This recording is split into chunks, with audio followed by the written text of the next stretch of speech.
केतु चलन काहापाई केमिति आज स्वतंत्र आलोचना को आपण मानक हार्दिक स्वागत जनाऊँ ज्योतिर्विद सुधीर।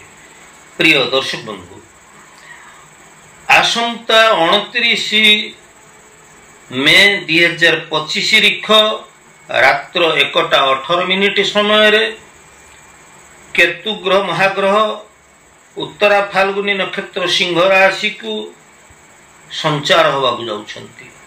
आमे जानिचे दर्शक बंधु जे राहु केतु दुईटी छाया ग्रह, एमानंकर शोकीय फल किछि नाही।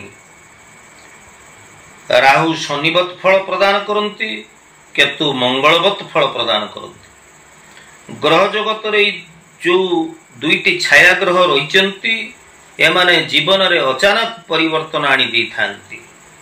अप्रत्याशित भाव रे लाभ दे थांती। अप्रत्याशित भाव रे पद प्रतिष्ठा मान सम्मान सबु किछि अजाड़ी दे थांती। आध्यात्मिकतार विकास घटै थांती। एई राहु केतु दुईटी छाया ग्रह ए मध्य आमको तळितळांत करै देई पारंती। अनेक कष्ट दुख एवं यातना मध्य आनी देई पारंती। एठी जेतेबेला आमे केतु ग्रह चलन संपर्क रे आलोचना करूछे, सम्यक भाव रे मु आपनकर धारणा दबा पई चेष्टा करूची जे केउ राशि पई केतु चलन शुभ, केउ राशि पई केतु चलन अशुभ, बा केउ राशि मानक पई केतु ग्रह शुभ अशुभ मिश्रित फल प्रदान करिवे। ए संपर्क खूब सम्यक रे मु तथ्य रखियो चाहूची।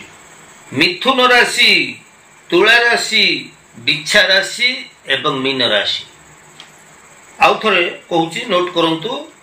मिथुन, तुला, बिच्छा, मीन ए राशि मानक पई केतु ग्रह अत्यंत शुभ फल प्रदान करबा को जाउछंती। तबे केउ प्रकार शुभ फल प्रदान करिवे ए संपर्क रे आउ गोटे मोर चैनल अछि जोथरे कि राहु केतु चलन संपर्क रे सविस्तृत वीडियो उपलब्ध रहिछि, आपण देखि परिबे। मिथुन, तुला, बिच्छा, मीन एमानक पई केतु चलन अत्यंत शुभ फल प्रदान करिवे। तेबे ये 29 मे 2025 रिख रात्र 1:18 समय को चंद्र चलन शुभ हेतु केतक राशि थिले जो राशि मानक पई चंद्र चलन शुभ थिला, सेमानक पई केतु शुभ फल प्रदान करिवे। से राशि गुडी कहउचंती मेष, वृष, मिथुन, सिंह, कन्या, तुला, धनु और मकर। ये सबु राशि मानक पई चंद्र चलन शुभ थिबा जोगु ए माने शुभ फल प्राप्त हेबे। दर्शक बंधु, कर्कट आ कुंभ, कर्कट और कुंभ ए दुईटी राशि अशुभ फल प्राप्त हेबे।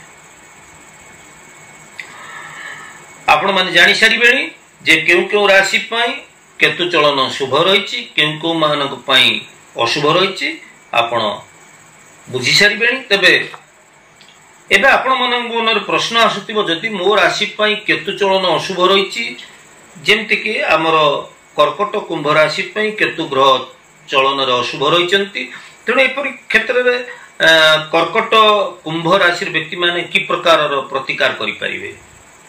मंगलवार दिन आपण हनुमान मंदिर को जातु। प्रभु महावीर हनुमान निकट रे लाल रंगर मिठा प्रसाद भोग लगातु एवं यही जे लाल रंगर मिठा प्रसाद को आपण टिके सेवन करने सहित मंदिर परिसर रे थिबा वृद्ध सहाय लोक बा छोट छोट बालक बालिका मानू खुशी मन रे श्रद्धार सहित यही प्रसाद को वितरण करंतु।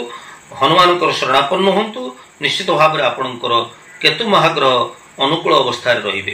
तेबे वीडियो परिशेष आपन केति कहयकु चाहूची, महाभारत दान धर्म पर्व रे कहा जायछि केवल ग्रह नक्षत्र न करति शुभाशुभम सर्वमात्मा कृत कर्मं ग्रहवाद लोकाइति। केवल जे ग्रह नक्षत्र हमकु शुभ अशुभ फल प्रदान करती ता नुहे, बरं आमर कर्म को देखिक आमर भाग्य निर्धारण हुए एवं आमर कर्म को देखिक ग्रह तार यथार्थ फल से हमको प्रदान करिथाय।